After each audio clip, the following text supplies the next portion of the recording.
Donald Trump looking for a strong finish as the Clinton campaign careens toward Election Day, plagued by WikiLeaks dumps and the restarting FBI investigation into Hillary Clinton's emails. Momentum is in Trump's favor this week, and though he's still behind in most polls, the gap is closing quickly. But is it closing quickly enough? Jim Osman is the D.C. bureau chief for Media General. We've had him on the show many times.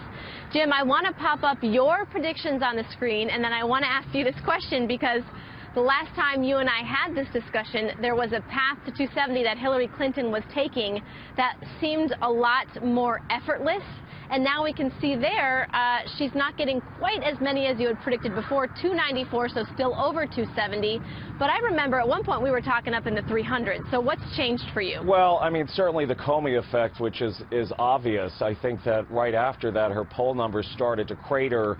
And in some regards, when you look at the internals of the polls, what we were seeing is that non-college educated women were starting to go towards Trump. And so the map I had probably a few weeks ago was probably one that was the best for Hillary Clinton, the best outlook for her, and that's no longer the case. She's not going to get 350, 360, 370, 380. At best, I think she may get about 320 electoral votes.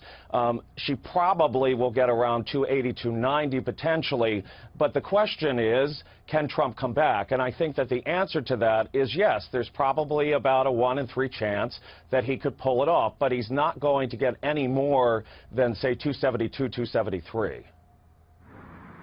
Okay, and I want to talk about a few specific states with you, but first and foremost, I had read a stat that Real Clear Politics says that 6 states have a margin of error, or a margin rather, of 2 points or less. And in 2012 and 2008, it was closer to 4 states. And 6 states, I mean, that could be the possibility of seeing a surprise on voting day. 6 states is a lot. Well, it feels like fool's errands at the election time almost every 4 years, where political consultants on the left and the right say, hey, Pennsylvania's within 2 points. Republicans get on a plane to Bucks County, Pennsylvania, and they don't win.